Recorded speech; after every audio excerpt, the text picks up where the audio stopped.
sebenarnya ingin memperkuat pemahaman kita secara bersama-sama terkait dengan penyuluhan pembangunan dan HDI ya, karena Pak Dr. Sabja kan sudah masuk ke pemberdayaan masyarakatnya, dan nanti mungkin kita akan lebih berdiskusi how we apply HDI, jadi bagaimana kita menggunakan HDI dalam konteks yang sesuai dengan minat kita ya, sesuai dengan minat kita. Nah, kebetulan karena saya baru terlibat di dalam proyek pengembangan Master Plan Sumba untuk 20 tahun ke depan, dan itu juga menggunakan stunting prediction, dan juga tentu saja HDI juga masuk ke sana. Itu saya kira akan menjadi satu basis pemahaman kita untuk menggunakan HDI dalam program-program penyiapan kebijakan. Dan saya kira nanti sharing ini akan menjadi menarik untuk Bapak dan Ibu sekalian, terutama kalau basis dua bacaan yang saya kirim tadi pagi, mungkin sambil ngopi, sambil sekedar cek-cek aja gitu ya, judulnya apa, abstraknya gimana gitu. Kemudian dicek ternyata modeling HDI dan di dalam proyek-proyek pengentasan kemiskinan itu bisa beragam sekali bentuknya gitu. Dan dua artikel tadi itu memberi gambaran kepada kita bagaimana modeling stunting itu bisa diterapkan dengan menggunakan teknologi spasial, kemudian yang kuantitatif, kemudian pendekatan sustainable agriculture itu juga bisa dipakai gitu. Jadi nanti arahnya ke sana. Hari ini kita akan bicara ke sana, dan tentu ujung dari kuliah kita itu akan menginspirasi bagi Bapak dan Ibu sekalian. Karena nanti kan tentu arah ke belakangnya kan Bapak dan Ibu akan menulis disertasi ya. Disertasinya kan pasti ujungnya harapannya karena sudah jadi doktor itu kan berarti bisa jadi nanti bikin modeling atau bikin policy direction gitu, arahan kebijakan gitu yang mungkin akan bisa dipakai oleh dinas dan kementerian yang terkait. Jadi nanti arahnya ke sana. Nah, pertanyaan pertama yang saya ingin sampaikan, tadi sempat baca enggak ya artikelnya? Sempat cek-cek aja. Bu, coba nggak ngerti, belum ngerti semua. Belum. Pak Incis nanya gitu loh. Iya Bu, saya sudah baca, malahan saya jadi tertarik. Saya tuh ingin mencoba, tapi caranya gimana? Ingin mencoba TBC dikaitkan dengan angka kemiskinan dan kemarin kan angka kemiskinan kita udah pelajari itu ada populasi persentil populasi terhadap kemiskinan. Itu TBC itu benar nggak akibat kemiskinan itu bisa sebenarnya semacam stunting gitu dengan HDI ya. Jadi kita membandingkan angka sekunder gitu, data sekunder. Jadi terinspirasi itu Bu saya. Iya, siap. Terima kasih banyak Pak. Ini paling tidak nggak salah pilih ya, tadi jurnalnya yang saya kirim itu nggak salah pilih gitu ya. Karena paling penting adalah sebenarnya tadi saya juga belajar banyak dari dua artikel tadi gitu. Yang pertama kalau nanti dilihat ya, ada satu yang dia memakai data sekunder saja lalu dimodeling ya. Itu yang tadi mirip dengan Pak Inci tadi. Dan nanti bisa dilihat Pak, dicek-cek kira-kira basian model bisa dipakai tidak gitu. Nah itu nanti kita baca sedikit ya sekilas. Bu maaf kalau belajar yang semacam gitu ke siapa ya? Kayak yang ada rumus-rumus gitu. Saya terus terang baru itu pakai apa? Ya, kayaknya kalau yang ini kan benar-benar kuantitatif ya Pak. Kalau dia hanya membandingkan min and mediannya lihat. Jadi kalau yang atas dikasih warna. Mari kita cek aja ya. Sama-sama dan ini biar lebih kira-kira seperti apa sih, kayaknya modelnya asik aja gitu loh. Nah, tidak berat sih sebenarnya, tidak sulit ya. Dan waktu saya jadi timnya Bappenas ini di semester akhir ini, itu saya juga belajar dari teman-teman UGM. Harus jujur ya. Ini mungkin ada teman-teman yang dulunya S2-nya S1 S2-nya di UGM. UGM itu relatifly lebih dipercaya oleh pemerintah kita untuk merumuskan kebijakan-kebijakannya dibanding universitas kita ya. Kan ya memang ada konektivitas, ada soal apa sih kepercayaan. Nah, kebetulan Pak Menterinya dulu juga banyak dari sana gitu kan. Secara modelnya, metodenya juga saya melihat UGM cukup lebih maju daripada kita, dan itu saya harus ngakui gitu. Makanya ketika saya terlibat di dalam penulisan master plan ini, saya juga harus belajar, dan dulu saya nggak belajar itu di UNS. Dan karena kan lebih ke arahannya bagaimana kemudian penggunaan dari kuantitatif sampai kemudian ke spasial geometriknya gitu. Nah itu kan kita nggak belajar di UNS, itu kita nggak belajar. Di UNS itu pendekatan pertaniannya ya kalau budidaya ansih, kemudian kalau yang pemberdayaan itu kita arahannya ke pemberdayaan petaninya. Sehingga nanti saya mau combine bagaimana saya menggunakan pendekatannya UNS dan UGM untuk mengembangkan master plan Sumba tadi.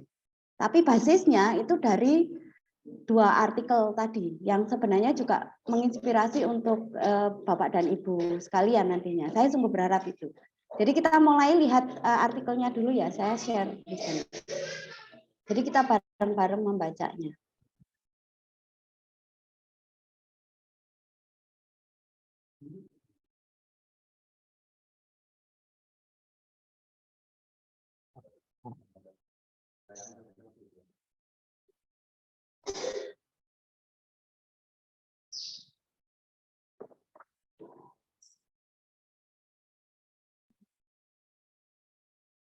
Oke, ini sudah kelihatan ya? Sudah, Bu. Sudah, Bu. Ya, siap. Ini yang tadi artikel yang tadi menurut Pak Ince itu menarik ya dan menginspirasi. Sebenarnya saya juga tadi membaca ini, saya tidak menguasai kuantitatif ya, karena saya nggak belajar kuantitatif. Saya hanya belajar kuantitatif itu di S1. S2 itu wajib kita belajar statistik, tapi statistiknya ya hanya so-so kayak gini lah, nggak begitu mendetail gitu. Jadi saya harus mengakui bahwa kalau nanti ditanya statistik modelingnya yang kuantitatif, saya harus menyerah, saya harus bilang saya harus belajar dulu gitu. Dan kami waktu S2 itu kami memang diminta untuk belajar beberapa modeling statistik. Salah satunya yang Bayesian tadi. Dan Bayesian itu kan yang paling mudah ya, karena kan di Bayesian ini kita mencari rata-ratanya, kemudian nilai tengahnya, lalu dilihat kalau di atas rata-rata nilai tengah berarti kasih kuning, kasih merah, kasih hijau gitu. Itu hanya itu. Jadi nanti kalau yang Pak Ence mau coba yang dengan TBC, dengan populasi itu bisa sebenarnya. Karena data-data statistik itu sekarang bisa terbuka. Dan di dalam modeling ini yang sebenarnya saya justru terinspirasi itu adalah bagaimana mereka menggunakan metodenya. Kita cek ya. Ini metodenya. Ya, ini. Dia menggunakan data stunting itu dari data kementerian dalam negeri ya, Kementerian Dalam Negeri. Ini nanti kalau teman-teman cek di aksi Bangda Kemendagri ini itu mungkin kita juga bisa menemukan data stunting. Kalau nanti Pak Ince mau coba cek untuk data TBC, ada enggak di sana? Ini bergerak kenapa ya? Layarnya, oh ya, oke, clear. Oke, sudah ya. Nah ini nanti kalau Pak Ince dan teman-teman mau cek untuk data-data umpamanya TBC, kemudian malaria gitu, itu kita bisa coba cek di sini, ada enggak? Kalau tidak ada, sekarang data-data statistik itu juga bisa dijual bebas ya dari beberapa survei provider. Mungkin Pak Agus jauh lebih paham ini beberapa nama survei provider. Jadi misalnya survei meter gitu, itu dia juga menjual data-data survei yang mau kita cari. Lalu yang kedua, di tim ini dia juga menggunakan data BPS. Kalau BPS itu sekarang mudah sekali. Karena semuanya, hampir semua daerah itu mengonlinekan data-data BPS-nya. Dan waktu saya terlibat dengan tim Sumba, saya juga menggunakan data-data BPS-nya kabupaten dan provinsi. Dan hanya harus hati-hati karena kadang-kadang data-data BPS ini angka-angkanya itu karena dibuat rata ya, per tahun itu dibuat rata terus mainnya rata gitu ya. Jadi nggak ada fluktuatifnya dan untuk pertanian aneh gitu. Dan saya menemukan itu. Jadi waktu saya bikin modeling dengan statistik itu hampir nggak mungkin kalau pertanian itu nggak ada serangan hama, terus kemudian datanya itu hampir stabil, itu nggak mungkin banget. Dan saya kemudian menemukan bahwa ternyata mereka menggunakan data rata. Jadi ratanya kemudian yang dimainkan. Jadi nanti kalau teman-teman mau menggunakan data yang berbasis seperti ini, itu coba cek and recheck di data BPS-nya dulu, gitu ya. Nah ini yang kemudian dia pakai. Ini adalah data HDI-nya, kemudian data stuntingnya, lalu diperoleh persentasenya. Ya, kalau ini kan ada rumusnya, ya. Jadi pertemuan yang lalu kita udah belajar rumusnya untuk HDI. Nah, lalu metode yang kedua itu yang dia kemudian menggunakan Bayesian ini. Bayesian ini kan ini saya harus mengaku saya nggak bisa. Jadi kalau nanti teman-teman mau untuk belajar ini ada yang statistik. Statistik modelingnya nanti silahkan. Kira-kira mana yang paling cocok ya. Saya kalau sudah lihat angka-angka gini saya sudah pusing Pak. Apalagi lihat simboliknya. Oh ini pengakuan orang kalau sudah semakin doktor itu semakin banyak yang tidak bisa ternyata. Ya kan? Karena kita merasa menjadi ahli di satu hal sehingga kesulitannya di sana. Tapi jangan kaget nanti kalau saya ngomong yang soal LQ dan SSA. Saya belajar betul. Jadi waktu dengan tim OGM itu saya harus menghitung SSA dan LQ. Yang dulu di S1 itu saya nggak belajar. Nah itu nanti kita lihat di modeling yang sustainable development-nya. Nah ini kesimpulan dari artikel ini itu sebenarnya meyakinkan asumsi-asumsi kita bahwa ada keterkaitan antara stunting dan HDI, di mana populasi-populasi di masing-masing daerah itu kelihatan. Jadi kalau populasinya itu tinggi gitu ya, itu jelas stuntingnya juga tinggi juga, apalagi kemudian daerahnya itu mempengaruhi gitu ya. Intinya hanya itu dan kita kan sudah tahu dalam artian tidak usah diginiin juga kita tahu, tapi dari hasil modelingnya mereka itu meyakinkan asumsi-asumsi umum. Jadi sama seperti nanti kalau Pak Ence mau nulis antara TBC dan HDI, kan jelas nek wong miskin, orang yang tinggalnya daerah di sini gitu ya, kemungkinan terpapar TBC-nya jauh lebih tinggi daripada orang-orang kaya gitu lah. Sehingga modelingnya adalah nanti HDI kemudian dengan pendapatan misal ya. Modelingnya misal loh Pak Inci.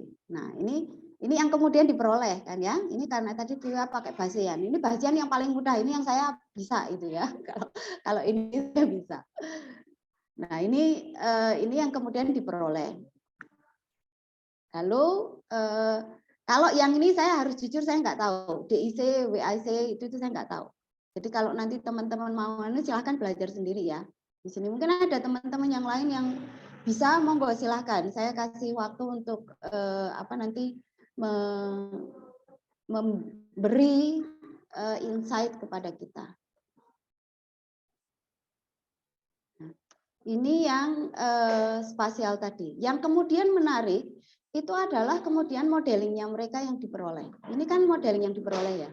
Jadi kalau Gorontalo, Kalimantan Barat, ini daerah-daerah timur ya. Ini kan semuanya daerah timur.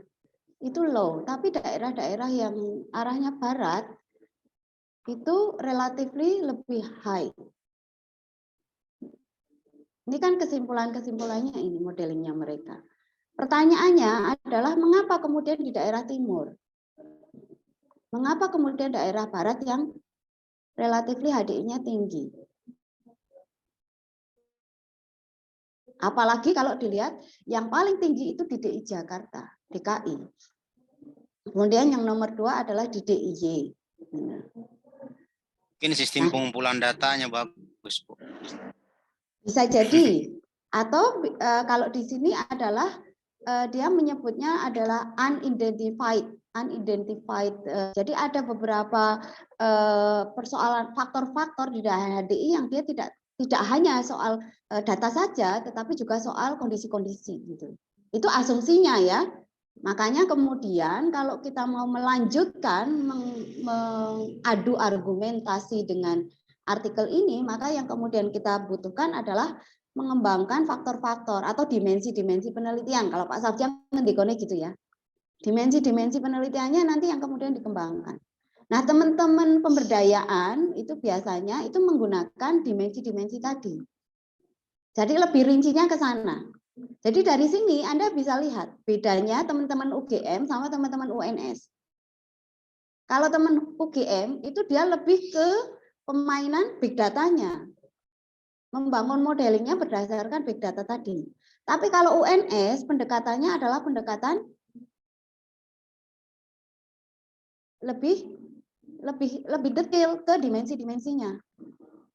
Itu untuk yang pemberdayaan kita.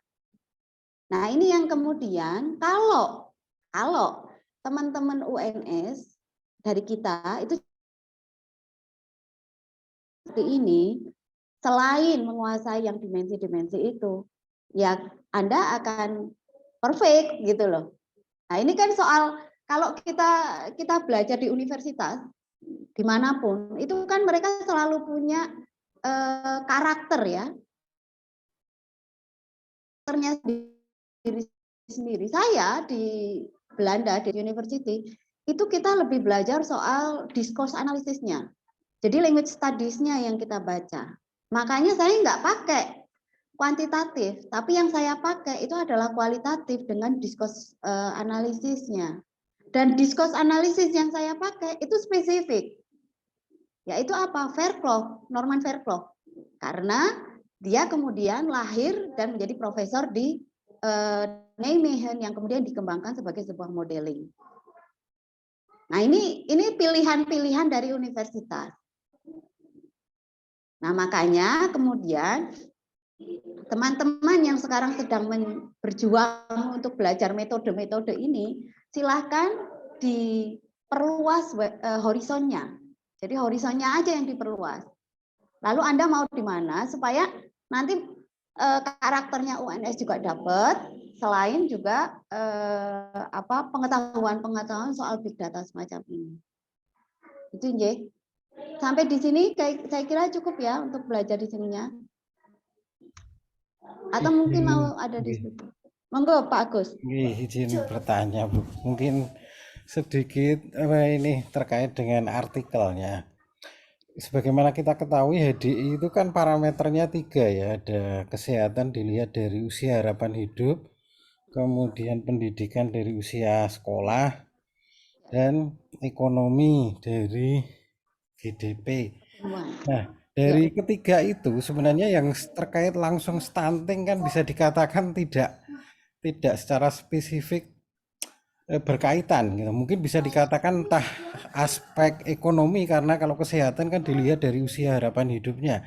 Nah, seperti itu ketika dikaitkan di sini antara HDI dengan stunting, itu menurut saya apa tidak terlalu kejauhan, dan di sini tidak menganalisis dari ketiga aspek itu kira-kira mana yang memang berkaitan langsung dengan status stunting dari masing-masing daerah tersebut. Itu saya tadi baca tidak sampai ke sana, hanya memperhatikan istilahnya provinsi A HDI-nya berapa, stuntingnya berapa, kemudian di mapping tadi. Padahal di situ mungkin secara dalamnya isinya apakah langsung ada kaitannya atau tidak, itu yang mungkin saya belum menemukan gitu. Terima kasih. Betul sekali Pak Agus. Jadi yang terjadi memang demikian ya. Di dalam jurnal ini dia hanya menginformasikan bahwa dengan modeling yang mereka pakai, mereka membuktikan statement bahwa ada keterkaitan antara stunting dan HDI per provinsi. sehingga dia bisa membangun asumsi-asumsi. Nah, dari sini itu sebenarnya masih butuh kerja panjang. Hanya kan di dalam konteks jurnal dia cukup ya, cukup untuk membangun argumen itu kan cukup kalau di jurnal. Makanya bedanya, saya itu kadang-kadang ketika teman-teman hanya mengejar menulis jurnal, tidak menulis disertasi, itu yang saya tanyakan justru yang seperti ini. Jadi kadang-kadang kalau jurnal itu dia masih superficial, ya kan? Dia hanya memastikan metodenya bagus, bisa dipakai untuk melacak, memverifikasi asumsi, itu sudah selesai di dalam jurnal. Tapi di dalam disertasi tidak cukup. Karena di dalam disertasi, maka paling tidak dimensi-dimensi tadi yang saya sebut ya, dengan pertumbuhan, PDRB gitu itu, kemudian PDRB itu kan economic growth-nya, kemudian kesehatannya, kontrolnya, itu kan harus dibaca. Dan itu kalau di sini dia tidak dipakai. Dan saya berasumsi bahwa tim ini itu nanti akan mengembangkan, pasti mereka akan mengembangkan dengan analisis lanjutannya. Makanya kalau kita tertarik dengan satu jurnal seperti ini, maka yang harus kita cek kemudian adalah penulis-penulis tadi itu menghasilkan produk apa lagi karyanya. Karena biasanya dia runtutan. Kalau jurnal itu kan hanya satu argumen aja udah selesai, satu argumen selesai. Yang membedakan antara penulisan disertasi yang lebih dalam dan komprehensif dengan penulisan jurnal tadi. Nah, caranya kemudian saran saya sih, kalau nanti Pak Agus mau tertarik dengan yang ini, monggo silahkan nanti dilacak namanya, penulisnya, lalu karya-karya mereka apa saja, ada tidak mereka juga membicarakan soal dimensi-dimensi HDI-nya. Tinggi Pak Agus. Terima kasih sudah paham. Ya, ini hanya memang cara kerja jurnal itu hanya begini cara jurnal. Makanya saya itu kalau teman-teman itu hanya ngejarkan jurnal itu saya langsung, Anda sudah selesai nggak disertasinya? Ini jangan-jangan Anda hanya ini. Saya selalu ngejarnya ke sana. Jadi nanti kalau teman-teman sudah selesai, hampir selesai, itu kan pasti ketemu saya untuk dicek relevansi antara jurnal Anda dan disertasi Anda. Itu pasti itu, karena saya yang diminta ngecek.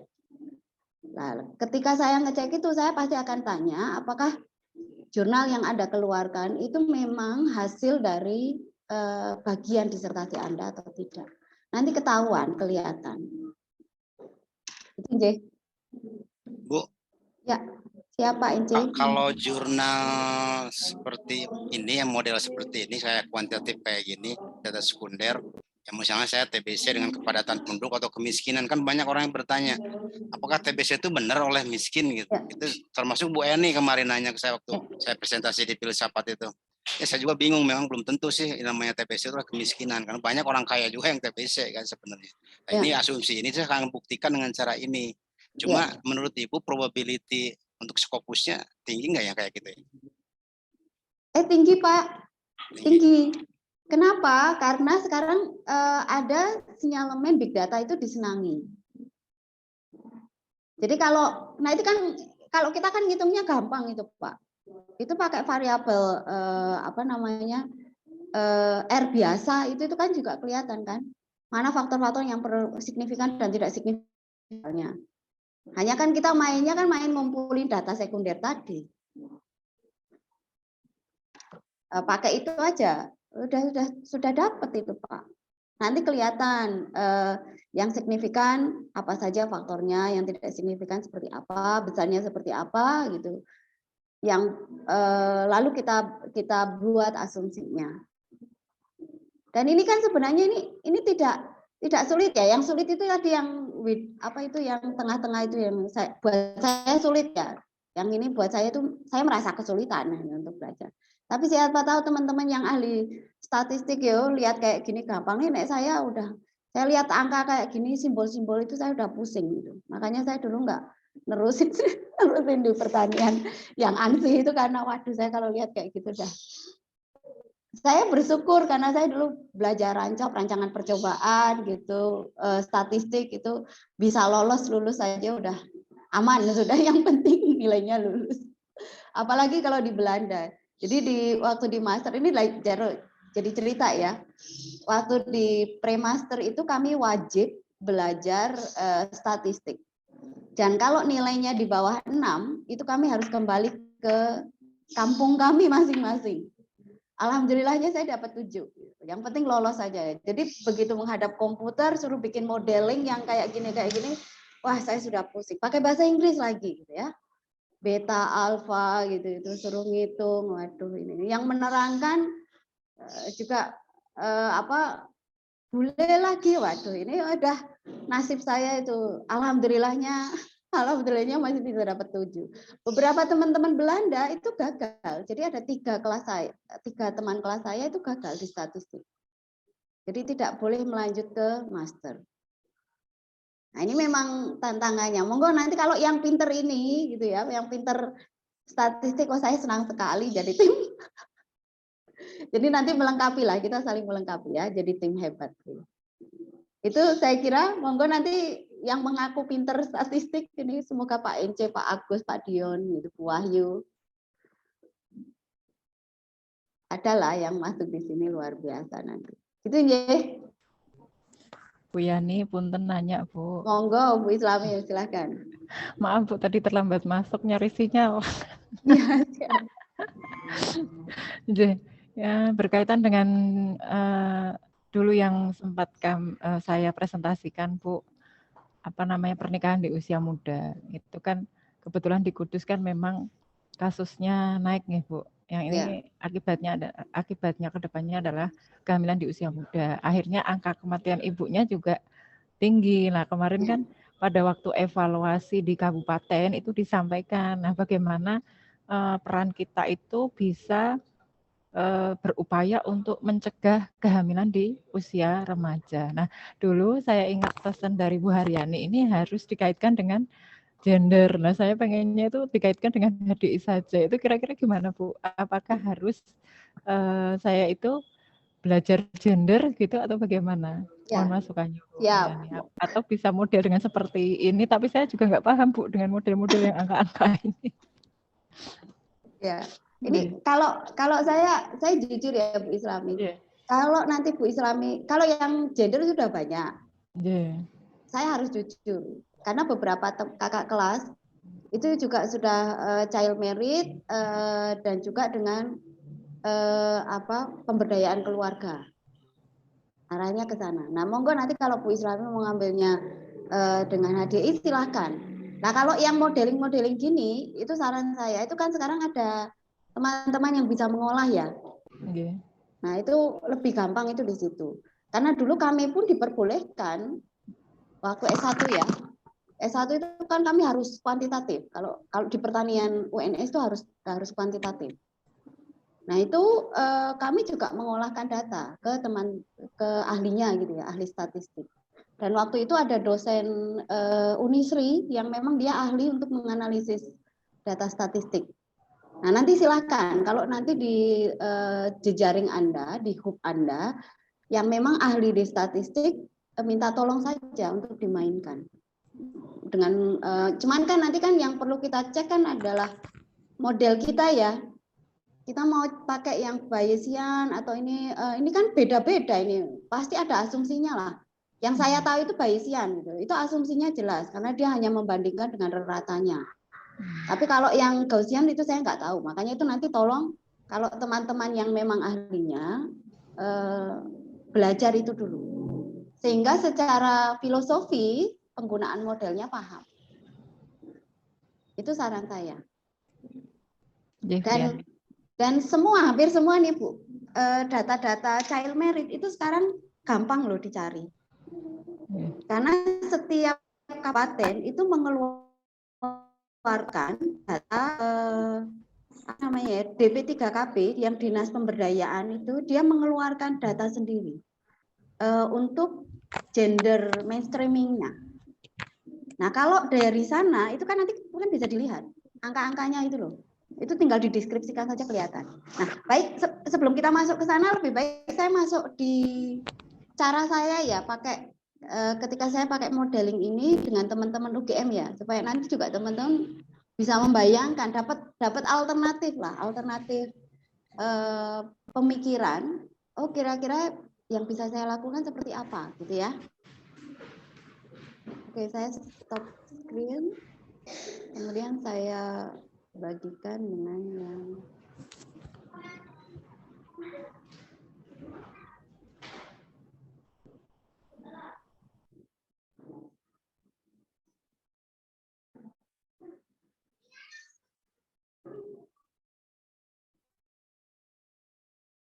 aduh, lama ini. Belum kelihatan ya? Belum. Udah, Bu, tapi belum muncul. Belum kelihatan. Udah.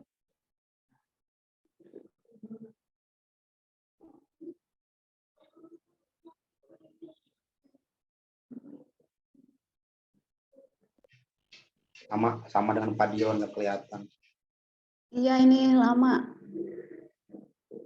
Saya kirim ke Pak Agus ya, Pak Agus. Siapa tahu Pak Agus nanti bisa bantu. Iya, Bu.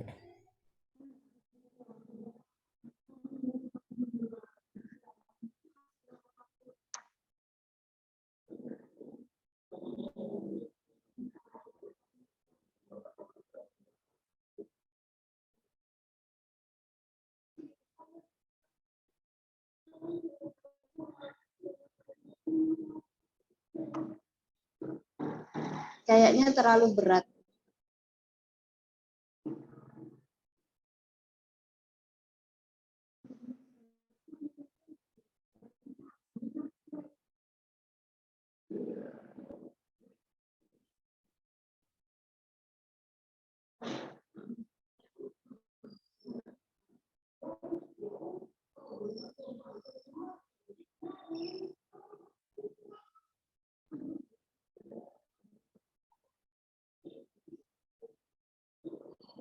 Sudah ya Pak Agus? Sudah, Bu, saya download Ya, sebentar. siap. Saya tahu.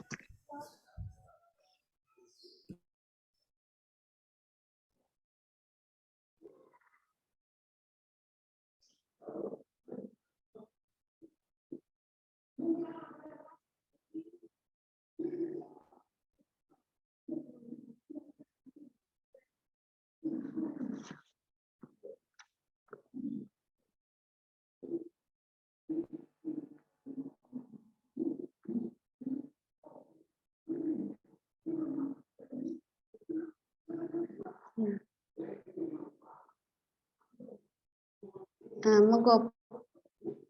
Nah, ini saya coba persiapkan untuk teman-teman supaya nanti teman-teman bisa melihat sebenarnya ada berbagai macam hal yang bisa kita kombinasikan, dan yang ini saya mencoba untuk mengkombinasikan antara dan sustainable agriculture ya, karena kebetulan waktu saya di tim Sumba itu saya diminta untuk melakukan pengembangan pertaniannya yang basisnya nanti adalah berkelanjutan. Oke, next Pak.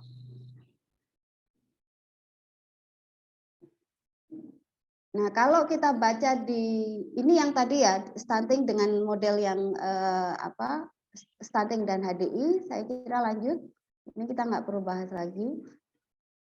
Nah, ini yang SIA-nya. Ini artikel yang kedua ya. Nah, di SIA itu dia mendefine dan mentranslate SIA itu sebagai operational framework. Jadi dia kalau dia sudah operational framework itu berarti di dalam cara berpikir SIA itu adalah applied model. Jadi model-model yang bisa diterapkan langsung. Di sini penulis-penulis itu argue bahwa kalau ada perubahan lingkungan yang diakibatkan karena antroposen itu peran manusianya itu lebih dominan, maka harusnya upaya-upaya untuk mengatasi kemiskinan dan kelaparan itu juga dimulai dari human well-being-nya, dari HDI-nya, gitu ya. Itu argumentasinya mereka. Dan kemudian ketika mereka menggunakan SIA agriculture-nya, itu sebenarnya dia lebih ke bagaimana operational framework-nya yang berbeda dengan cara saya. Nah, mari kita lihat yang cara saya, ya. Oke, next. Nah, ini yang kemudian saya lakukan. Di dalam penyusunan master plan ini kan saya diminta sampai 20 tahun ke depan. Dan kita lihat masalah yang paling besar di Pulau Sumba, penduduknya itu stunting. IPM-nya rendah. Bahkan lebih rendah daripada provinsinya.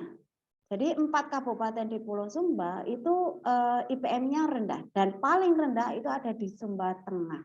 Di Sumba sana itu ada 4 kabupaten. Jadi Sumba Barat, Sumba Barat Daya, Sumba Tengah, dan Sumba Timur. Mungkin kalau teman-teman ada yang pernah ke sana, yang kita lihat kan kadang-kadang yang bagusnya saja ya. Tetapi kalau datang ke sana, itu Anda nanti bisa lihat bagaimana anak-anak kecil itu kepalanya itu besar. Dan bentuk kepalanya itu benjol-benjolnya itu tidak rata. Terus anak-anak yang main jadi joki pacuan kuda, itu kan di sana kan ada tradisi ya, tradisi pacuan kuda. Itu bukan usia anak-anak lagi sebenarnya, tapi usia-usia 17 tahunan yang secara bentuk tubuh itu ternyata mereka masih terlihat lebih kecil daripada anak-anak di Jawa. Dan itu konkret ketika kita tanya, datang ke sana, kita tanya berapa usia mereka, paling kecil itu 14 tahun, tapi seperti usia-usia 9 tahunan di. Karena anak saya punya anak yang usia 9 tahun ya, laki-laki lagi. Itu beda sekali gitu. Oke, next.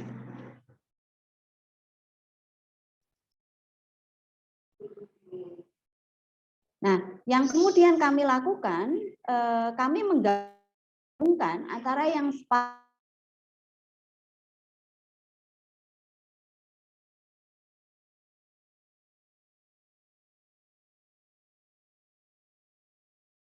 tata ruang dan tata lingkungan, infrastruktur, konektivitas, dan pelayanan dasar. Kemudian ada teman yang sosial budaya, kemudian ada teman-teman untuk ekonomi regional, termasuk saya yang pertaniannya. Dan di sini waktu pertanian saya menggunakan SIA. Oke, lalu ada juga teman-teman yang memetakan kerangka hukum dan kebijakan yang dibutuhkan untuk master plan 20 tahun ke depan. Oke, next.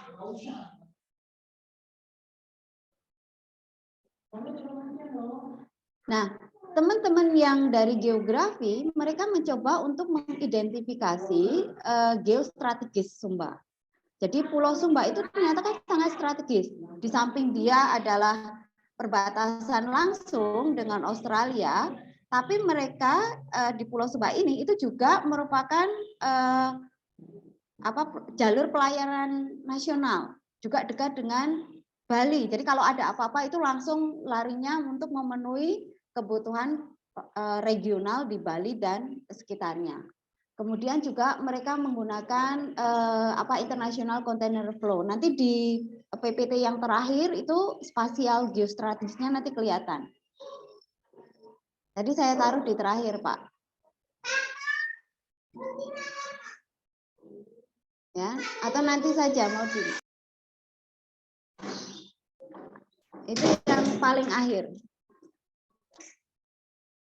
Itu yang nanti di gambar geostrategis. Oke, nanti aja ya. Kita lihat nanti. Oke, next Pak, next slide. Oke, next. Nah, ini kita lihat bagaimana sebenarnya HDI-nya di Pulau Sumba. Jadi dia adalah 13 daerah tertinggal itu ada di NTT, dan kalau Pulau Sumba itu semuanya daerah tertinggal. Lalu IPM Pulau Sumba itu lebih rendah daripada provinsi. Pengangguran terbukanya juga tinggi. Kemudian laju pertumbuhan ekonominya juga rendah. Kalau ini kita sudah mainkan data-data sekundernya. Jadi untuk mendapatkan kesimpulan ini, itu kita udah lihat data-data sekundernya.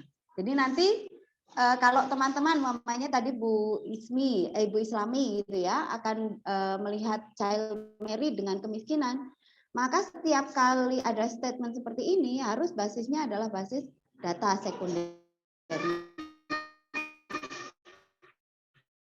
Jadi angka.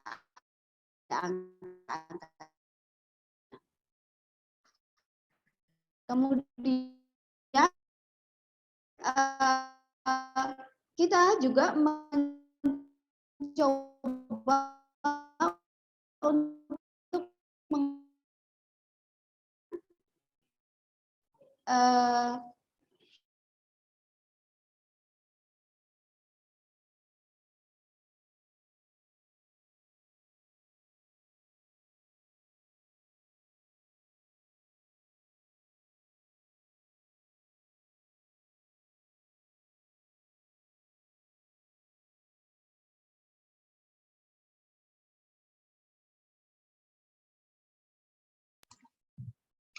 Suaranya Mohon enggak. maaf Bu, suaranya enggak ada.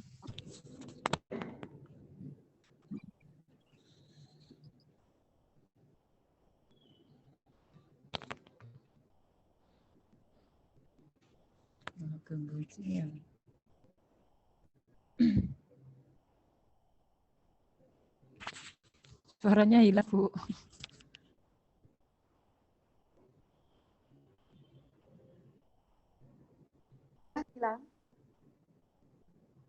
Halo. Halo, ya, Bu. Ya, oke. Ini hilang suara. biasa ini. Ya, siap. Ini biasa. Sinyal. Harus bergelut dengan sinyal. Nah, oke, next, Pak. Nah, ini kita pakai dukungan kebijakan, tetap kita pakai, termasuk juga kalau pertanian. Kalau pertanian itu kan kita tahu bahwa kebijakan pertanian itu bahkan sejak Indonesia merdeka, arahan kebijakannya sudah dipakai, gitu ya. Sehingga yang saya melakukan pembatasan itu adalah RPJMN yang terjadi, gitu. Termasuk juga kalau di pertanian itu ada SKP perikanan, kemudian karena pertanian nanti diartikan dalam arti yang lebih luas ya. Oke, kemudian peternakan kita juga melihat beberapa kebijakan-kebijakan MP3IES yang dilakukan oleh Pak SBY gitu, itu juga kita baca. Oke, next. Nah, ini kaitannya dengan SDGs. Jadi di SDGs itu kita juga mencoba melakukan analisisnya, apakah sebenarnya sustainable development itu sudah terjadi di Pulau Sumba. Yang kemudian kita lihat di data lapangan itu ternyata SDGs itu masih dikerangkai pada konseptual kebijakan, jadi belum ke pelaksanaannya. Jadi kenapa yang kemudian kita lihat seperti itu? Karena waktu Nihiwatu tahu ya, Nihiwatu itu salah satu hotel yang paling mahal dan di Pulau Sumba, dan dia menjadi salah satu favoritnya.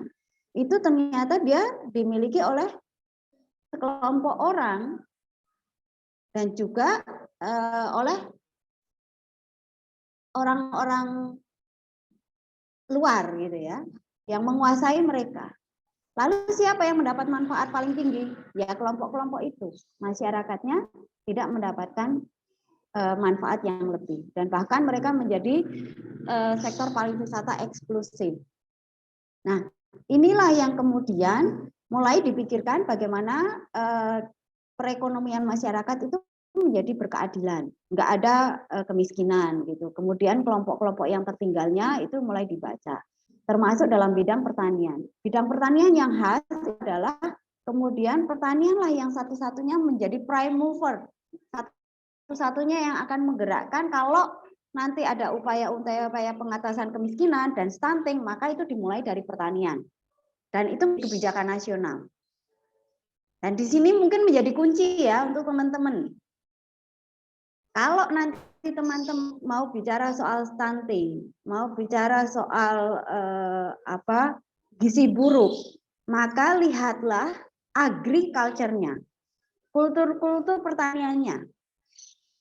Karena ini menjadi kebijakan nasional. Demikian juga nanti kalau teman-teman akan bicara soal isu-isu kesehatan yang lain. Nah, ini yang kemudian menjadi kebijakan nasional kita, arahnya memang ke sana. Oke, next. Nah, ini yang kemudian secara tim kita lakukan. Jadi dari analisis kerangka hukum, analisis pasalnya, kemudian analisis SWOT-nya. Jadi kita menggunakan analisis SWOT karena arahannya adalah nanti kebijakan-kebijakan yang kurang dan menjadi potensi untuk pengatasannya itu seperti apa, baru kita membuat skenario pengembangannya.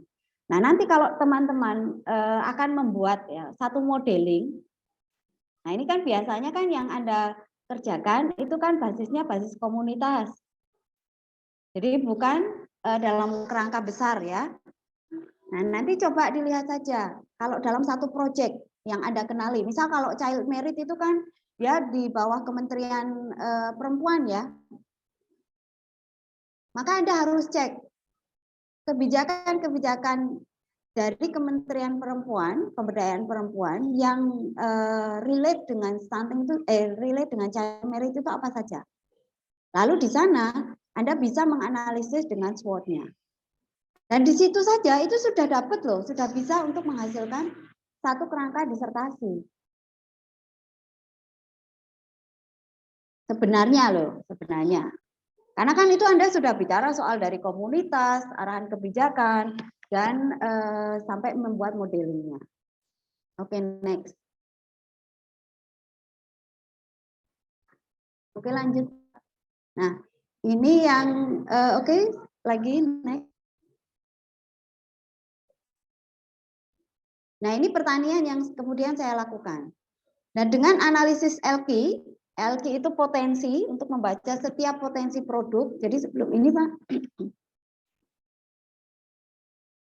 itu nanti kelihatan per produk pertanian apa saja yang dihasilkan di Pulau Sumba di setiap kabupatennya. Bab sebelum ini Pak, yang tabel tadi. Ya, ini.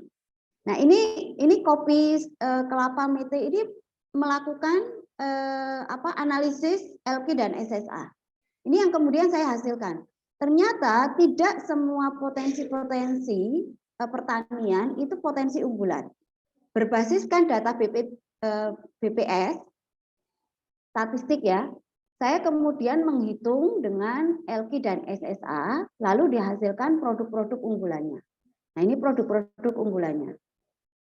Tetapi kelemahannya adalah ketika saya cek dengan empirical data, ada produk-produk yang dia sebenarnya berpotensi untuk dikembangkan. Misal dengan sirih. Sirih itu berpotensi untuk dikembangkan, tapi tidak disebut sebagai produk unggulan. Karena tadi produk unggulan itu harus dibaca dari data statistiknya.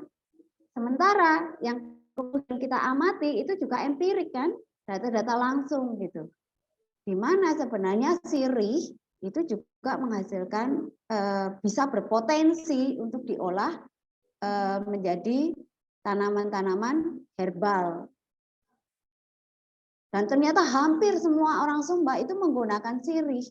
Tidak hanya untuk kesehatan gigi, tetapi kemarin waktu ada penyakit COVID itu mereka menggunakan itu.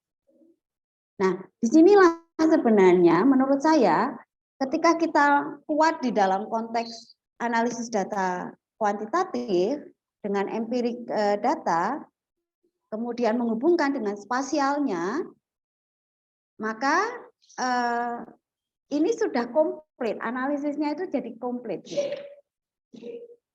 Dan ini kan kebanyakan saya melakukan analisis empirical itu hanya 2 minggu saja.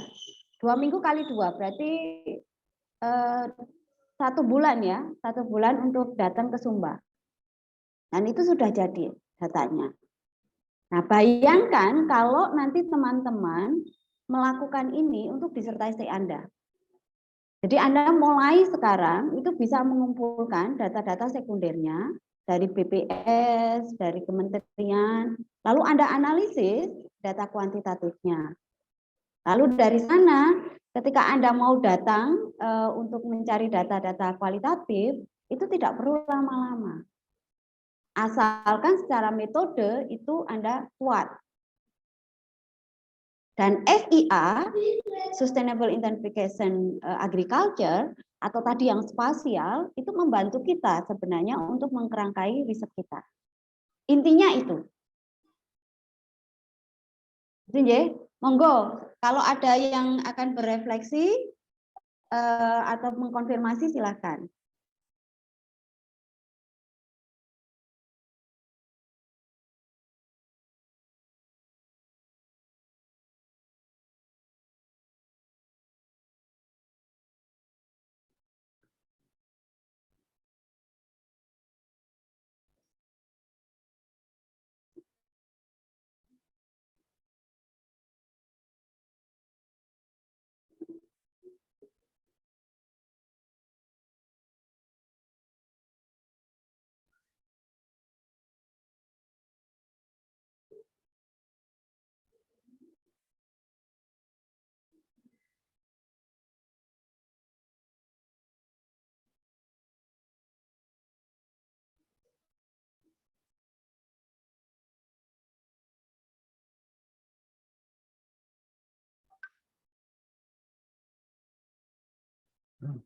Izin mungkin saya boleh tadi. Ya, Ya, ini saya baru merenung-renung nih baru ini. Gatuk-gatuk ke sama apa yang disampaikan Brian tadi. Saya kira ini memberikan inspirasi dan ini terus terang baru mulai apa ya namanya ya kira-kira langkah jangka pendeknya apa. Mungkin saya minta masukan dari Ibu Ariyanti nanti. Rencana untuk disertasi saya kan apa namanya itu kemarin dari diskusi dan dengan itu ada masukan-masukan kemudian mengerucut pada ini Bu Yani, yaitu upaya untuk menurunkan demensia pada lansia di kota Surakarta. Ya. Jadi berangkat dari tadi saya kumpulkan berangkat dari data sekunder bahwa angka harapan atau umur harapan hidup di kota Solo itu juga sangat tinggi. Namun demikian di sisi lain ada data bahwa angka demensia Alzheimer di kota Solo paling tinggi di Jawa Tengah, itu paling tinggi. Kemudian saya baca dari beberapa referensi juga bahwa ada kaitan antara faktor risiko yang ada di kota Solo dikaitkan dengan penyakit-penyakit misalnya diabetes mellitus, kemudian hipertensi, kemudian stroke yang itu kemudian ternyata mungkin diduga itu meningkatkan kenapa di kota Solo untuk angka demensia itu paling tinggi di antara kota ataupun kabupaten yang lain di Jawa Tengah itu. Nah, saya mencoba nanti misalnya itu akan membuat modeling itu kan seperti yang disampaikan Kurnia tadi kan mencari potensi-potensi yang itu kemudian bisa digunakan untuk misalnya mereduce angka demensia itu. Nah, saya coba nanti kan berarti saya ini bisa nggak Kurnia nih? Misalnya saya mencoba potensi yang ada di masyarakat, misalnya ada Karang Taruna, ada Dasawisma, ada kelompok-kelompok senam ya, kelompok-kelompok senam yang selama ini di masyarakat juga cukup banyak itu.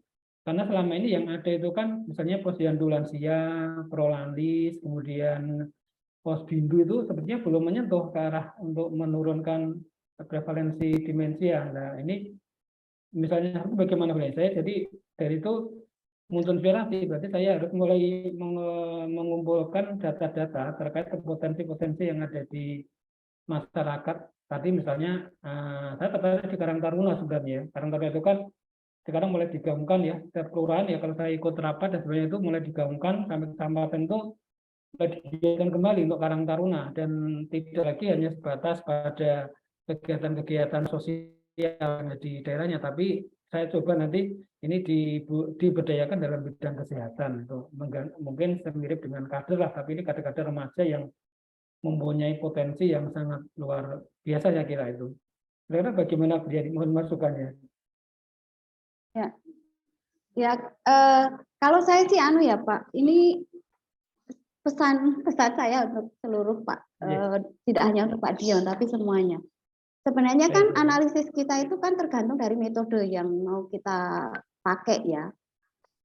Dan itu kan tergantung dari risetnya kita.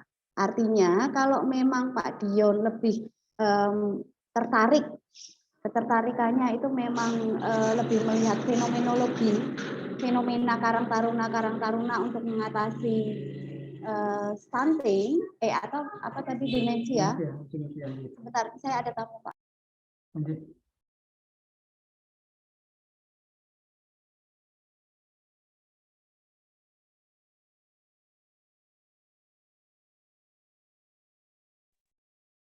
Sudah. Mohon maaf ya Pak. Ini biasa ini, karena di depan jadinya malah terbanyak gangguan. Ya, tadi untuk yang Pak Dion ya, untuk kasus demensia itu memang nanti tergantung Bapak pilihannya mau di mana. Kalau memang pilihannya mau melihat fenomena di level Karang Taruna, berarti analisis metode yang mau dipakai itu lebih ke fenomenologi. Nanti lebih kualitatifnya yang sebenarnya lebih diperkuat ya Pak. Ya, karena nanti Bapak akan membaca bagaimana kemudian Karang Taruna bisa menghandle atau mendorong kesejahteraan lansianya. Sehingga arahannya kan ke sana.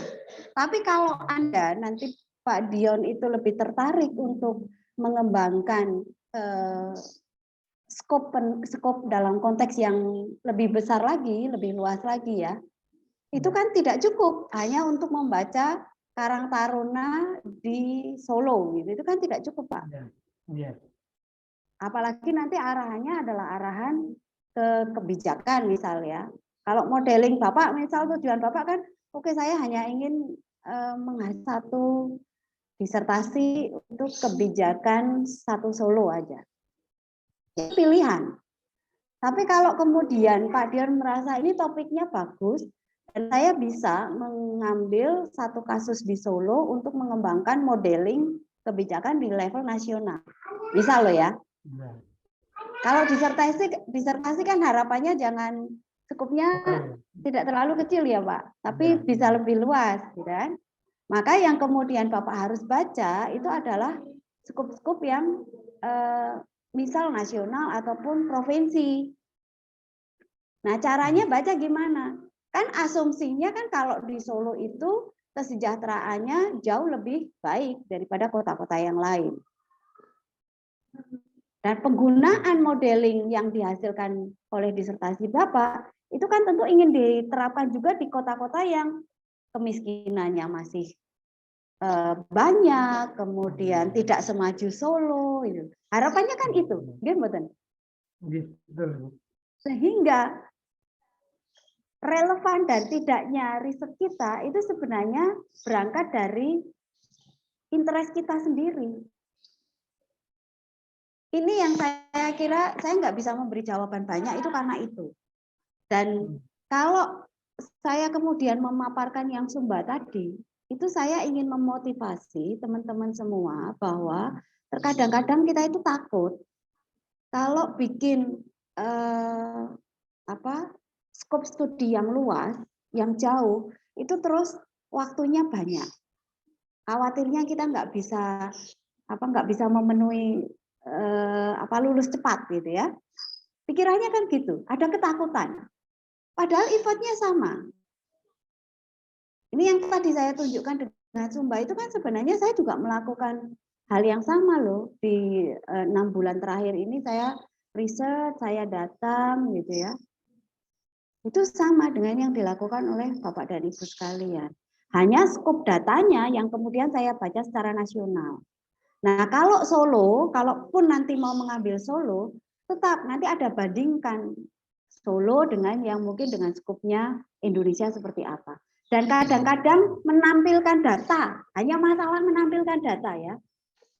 Itu yang kita butuh skill. Nah, itu yang saya belajar dari teman-teman UGM. Teman-teman UGM itu kalau menampilkan data bagus-bagus, Pak. Ya, jadi kayak tadi itu, kita belajar yang artikel pertama, yang model tadi, itu kan sebenarnya sederhana. Hanya menampilkan datanya yang luar biasa. Penelitiannya teman-teman di UNS sebenarnya tidak kalah jauh. Bayangkan nanti kalau Pak Dion menghasilkan satu modeling demensia treatment gitu ya, yang berdasarkan kasus di Solo. Tapi dengan gambaran, oke, yang di Indonesia kasus demensia itu demikian, kasus Jawa Tengah demikian, kota-kota lain demikian, HDI-nya demikian. Dibandingkan aja dengan HDI, Pak. Misal loh ya, itu kan yang seluruh data ada. Itu sudah temuan gitu loh. Yang ini yang belum banyak. Iya, betul Ibu. Jadi kan apa namanya itu kalau yang kuantitatif ya memang rencana seperti tadi Bu. Jadi secara nasional itu ya. Yang kuantitatif kemudian untuk pemberdayaan tadi yang masih bingung untuk yang nanti apa namanya itu dalam istilahnya intervensinya itu memang lingkupnya di Solo. Tapi tadi ya saya terinspirasi dengan artikel yang pertama tadi. Jadi dengan data kuantitatif membandingkan apa namanya per provinsi itu ternyata apa namanya itu juga bisa menghasilkan suatu istilahnya artikel yang sangat luar biasa informatif tadi Bu ya. Itu Bu. Terima kasih.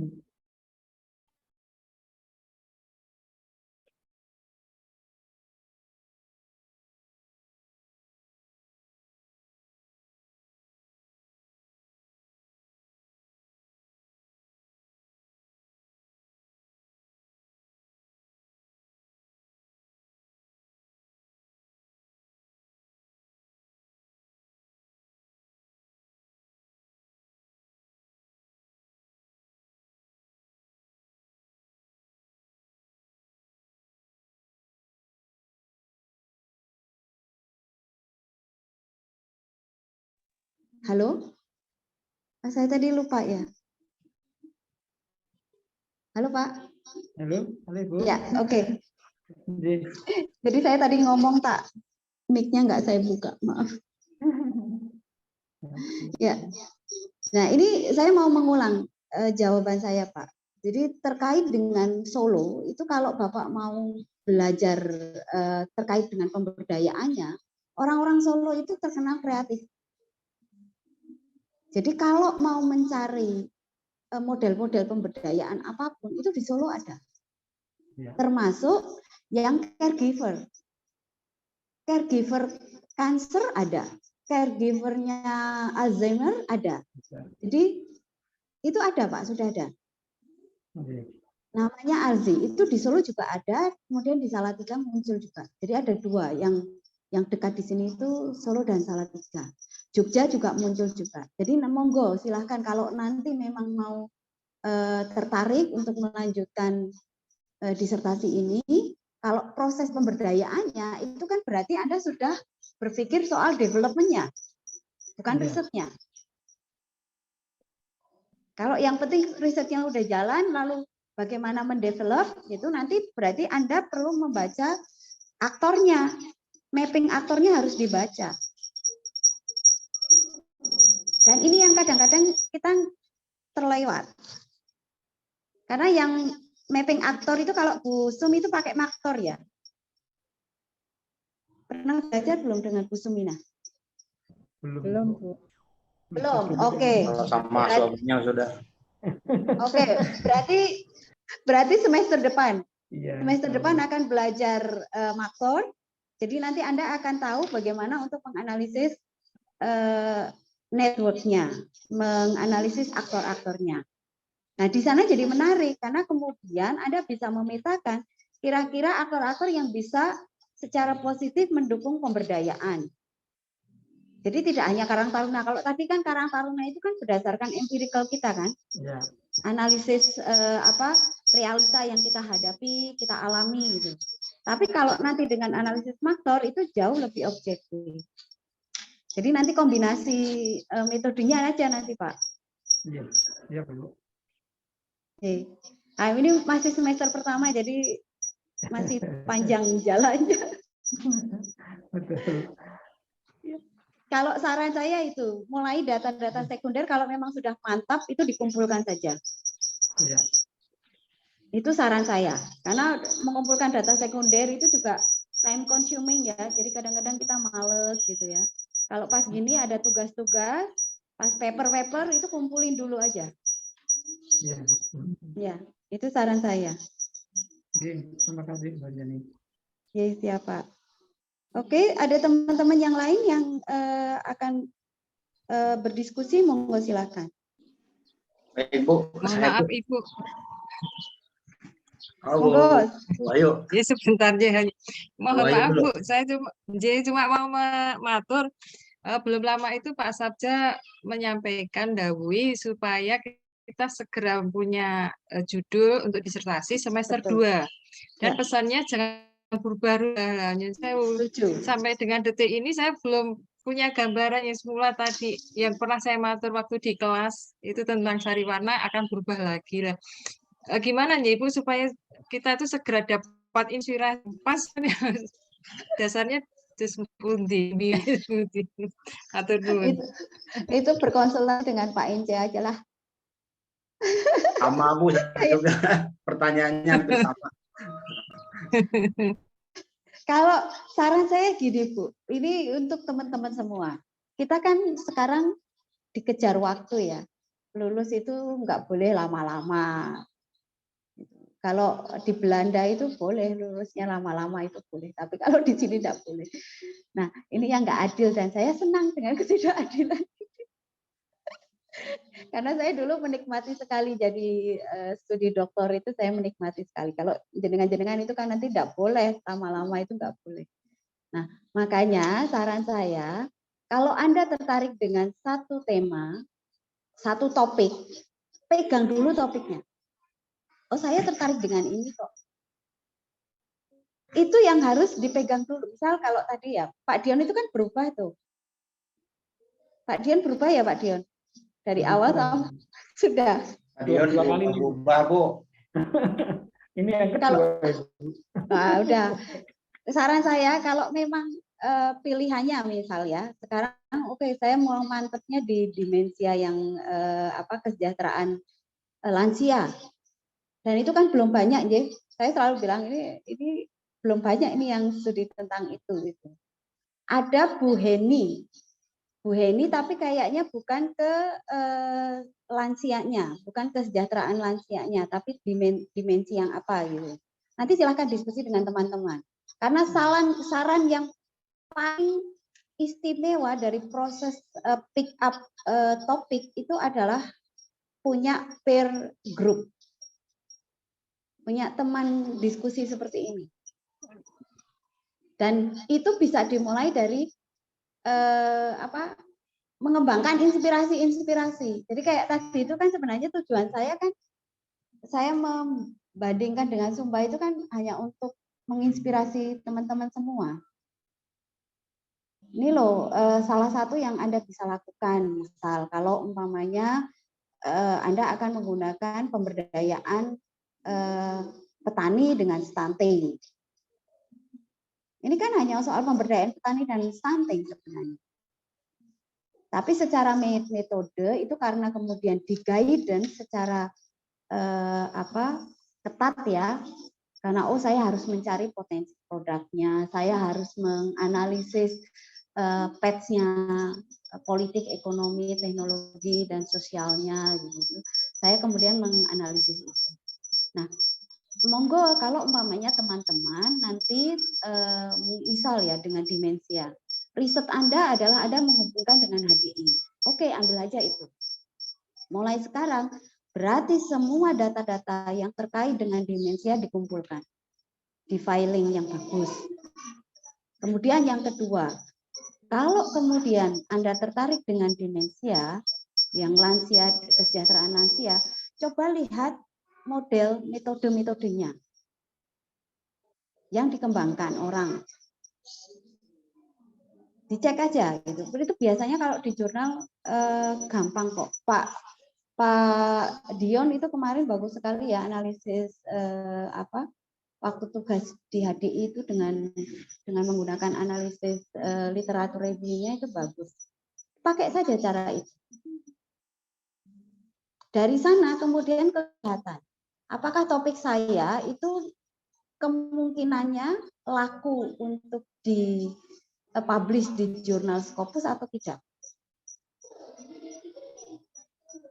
Kan kita kan inginnya kan gimana caranya hasil disertasi juga publish di Scopus supaya lebih cepat lulus kan. Nah, dari bacaan analisis literatur review itu nanti kelihatan. Semakin sedikit yang menganalisis, tapi tetap dikaitkan dengan topik-topik besar yang kontemporer, maka nilai jual Anda itu semakin tinggi. Kemungkinan mendapatkan novelty-nya semakin besar. Jadi misal kayak mamanya tadi, demensia dan HDI. Atau kesejahteraan, atau diganti ya, bukan demensianya, tapi kesejahteraan lansia dan HDI.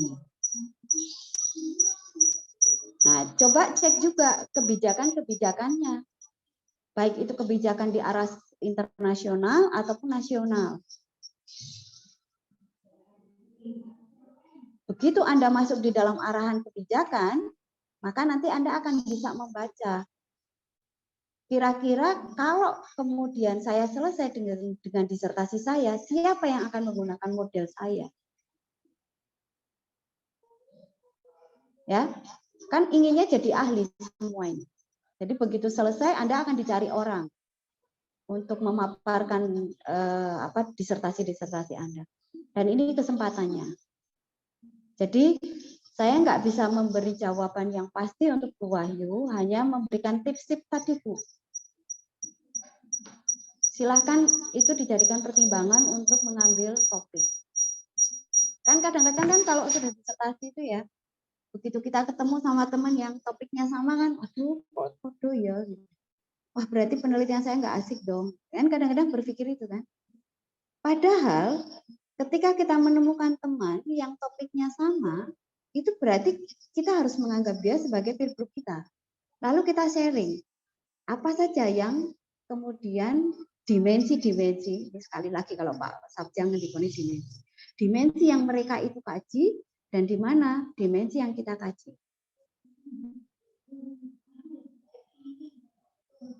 Disitulah kemudian kita menjadi membangun diskusi bersama. Yang nggak harus jadi dari satu universitas, tidak harus. Coba cek-cek yang lain. Dan juga saran yang lainnya itu sebenarnya adalah ikut di dalam diskusi-diskusi webinar yang sekarang mudah sekali. Waktu pandemi kemarin kan banyak ahli-ahli yang menjadi pembicara ya, dan itu semua di-upload di YouTube. Nah, kalau ingin cari ya itu aja, didengerin, kemudian kira-kira ini loh sudah ada analisisnya, ini yang kurang, kira-kira ini yang cocok. Itu saran saya. Lebih gampangnya ke sana. Gitu, Nje.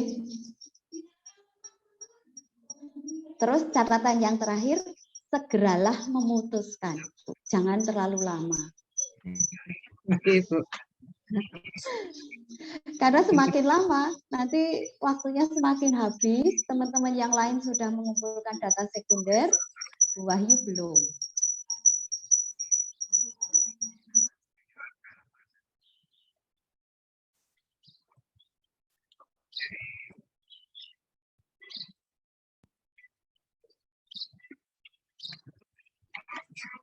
Jadi Ibu sembah nuwun, nanti lain waktu nyuwun bimbingan lebih intens. Sembah nuwun.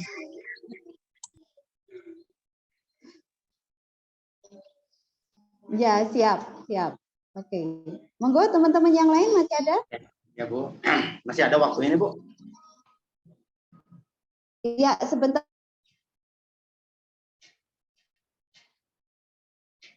Ya, saya Bu, ini tadi sebenarnya tadi pertanyaannya cuma satu, jadi sekarang jadi nambah dua terkait disertasi. Seperti yang tadi saya akan konsultan mengenai TBC dengan populasi, dengan kemiskinan, itu sebenarnya kan hanya untuk jurnal yang ada kaitan dengan pendahuluan disertasi. Ya. Halo. Ibu. Tapi sebenarnya kalau untuk judul disertasinya atau tema disertasinya sebenarnya saya tuh masih ada bingung terkait influencer media sosial untuk promosi kesehatan TBC. Tapi apakah kan kalau saya baca-baca di UNS kan banyaknya bikin model-model ya, model promosi kesehatan, model. Kalau model itu kan kita harus meneliti dulu modelnya seperti apa, nanti kemudian dibuktikan model itu signifikan atau tidak. Justru saya tuh menurut Ibu gimana kalau saya tuh ingin menerapkan seperti apa sih sebenarnya influencer media sosial untuk kesehatan atau untuk TB itu yang kriterianya gitu. Jadi saya nanti hasilnya bukan model tapi lebih karena kriteria apa saja untuk menjadi seorang influencer media sosial untuk penyakit TB. Jadi bukan membuat model promosi kesehatan seorang influencer seperti apa, tapi kriteria influencer media sosial itu apa gitu ya untuk menanggulangi penyakit TBC.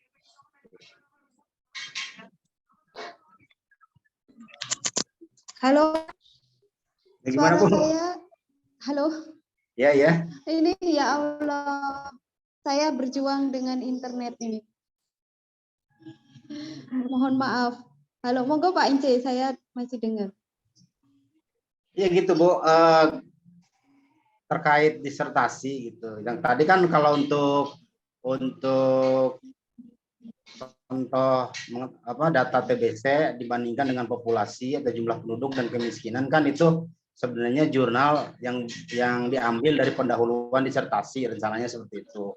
Nah, tapi disertasi sebenarnya kan saya itu sebenarnya masih galau atau bimbang antara membuat model promosi kesehatan dengan menggunakan influencer media sosial untuk TBC atau membuat kriteria apa saja untuk seorang influencer TBC itu seperti apa gitu. Karena saya tuh terinspirasi gini, kalau untuk influencer barang kan gampang ya, misalnya influencer baju ya orang yang cantik, orang yang pantas. Tapi kalau untuk TB itu kalau saya lihat influencer kesehatan banyaknya dokter, perawat gitu ya jarang gitu.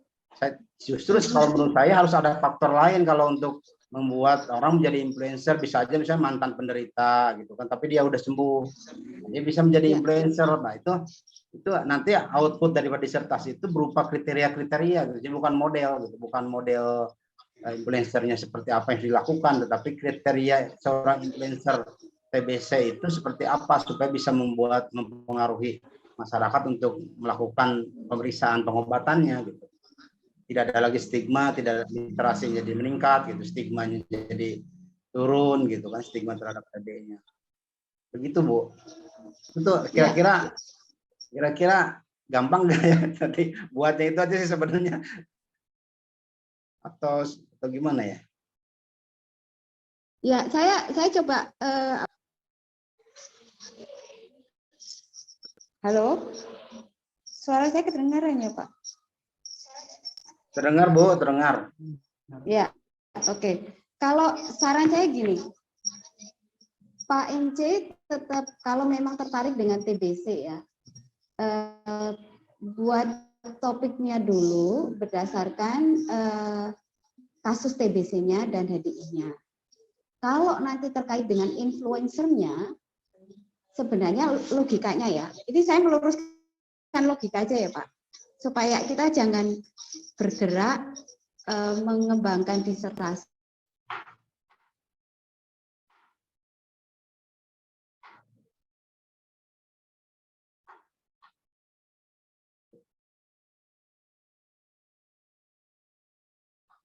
minat terkait dengan bagaimana kriteria influencer yang baik untuk mendekonstruk TBC. Ya. Intinya kan itu, mendekonstruk TBC. Lalu kan Anda harus bikin riset dulu. Riset di mana menjawab pertanyaan apakah influencer itu menjadi salah satu tokoh yang penting untuk mendekonstruk perilaku anti TBC atau apalah istilahnya ya. Itu kan harus dijawab dulu, Pak. Itu penelitian langsung atau ada sasarannya gitu, Bu, sasaran penelitiannya atau bisa literatur? Kalau saran saya nanti silakan ya. Kalau nanti umpamanya Anda mau pakai risetnya itu berdasarkan literatur dulu, silakan. Ya kan? Karena kan pasti nanti di dalam bab kedua itu kan Anda harus menulis literatur review juga. Kan dari sana kan kemudian dihasilkan. Oh, bisa jadi influencer itu bukan satu-satunya tokoh yang bisa mendekonstruk.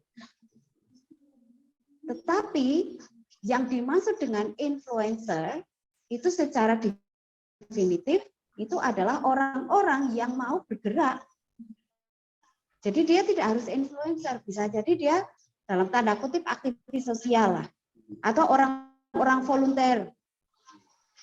Orang-orang biasa yang dia mau melakukan kerja-kerja seperti itu. Ya enggak? Kan itu jauh lebih banyak, Pak. Kalau Anda sudah masuk dulu dalam gambaran influencer, maka riset Anda itu menjadi lebih sempit. Sementara yang harus Anda kembangkan adalah semakin banyak influencer, semakin berguna untuk mendekonstruk penyakit TBC yang katanya orang miskin, katanya orang-orang yang hidupnya kotor dan sebagainya, kan gitu. Makanya pikirannya diperluas dulu. Kalau saya nih, saya mengusulkan ke Pak Ince, mungkin bukan untuk meneliti kriteria influencernya, tapi bagaimana meningkatkan kapasitas dari dalam tanda kutip influencer tadi, atau orang-orang yang bergerak sebagai volunteer. Istilah-istilah ini harus ditegakkan, Pak. Karena kalau tidak nanti Pak Ince bingung dengan, oh ternyata influencernya sedikit sekali, jadi saya harus gimana dong gitu. Benar-benar. Saya lihat di internet influencer semuanya dokter cuma berapa orang. Ke TB nggak ada lah, kalau ke TB apalagi. Jarang. Dan itu sulit, Pak. Ya. Ya kan? Jadi lebih baik kerjanya diperluas dulu. Jadi jangan masuk ke dalam tanda kutip, karena kalau terlalu sempit nanti susah, risetnya susah, cari respondennya susah, itu mempersulit diri lah. Ya Pak, nanti bisa diskusi lagi lah. Ya, makasih Bu. Ya. Oke teman-teman, ini sudah jam 9.30. Masih ada satu lagi pertanyaan dan respon, kalau enggak saya tutup ya.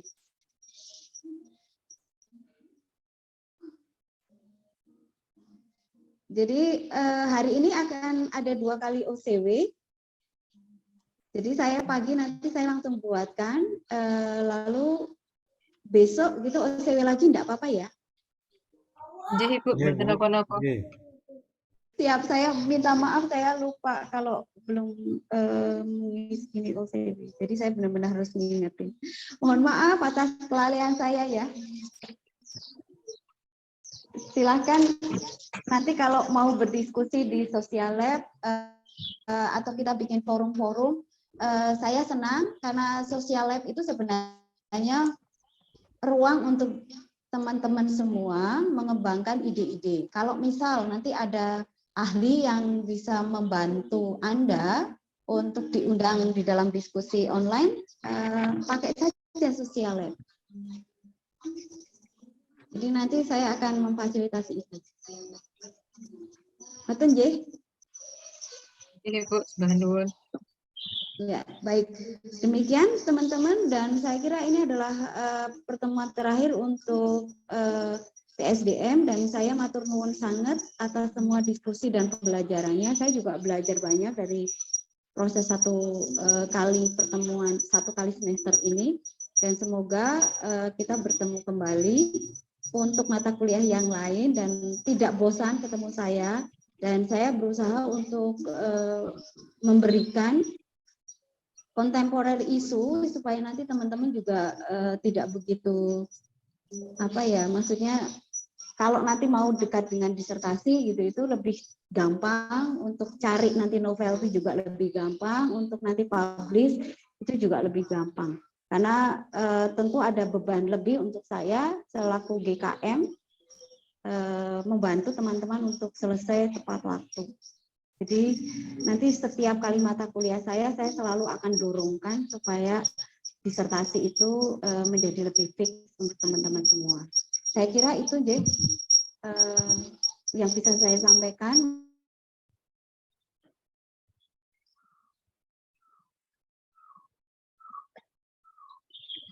Terima kasih, Bu.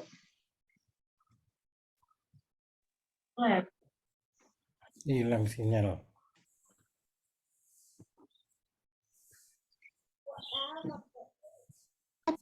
Itu biar lebih cepat. Itu semangat. Semangat, Bu. Terima kasih, Bu. Ya. Izin keluar saya. Ibu, makasih. Terima kasih. Alhamdulillah selesai. Ayo teman disertasi, ayo. Disertasi apa? Semangat. Saya masih bingung terus sampai sekarang, ternyata harus dirubah-rubah terus. Apa ya jadinya? Lah ya disertasi ini apa ya nak ya? Anjay itu loh Pak, berita saya share. Penularan TB pada anak-anak. Berita apa? Karena sering dicium. Kenapa? Oh itu.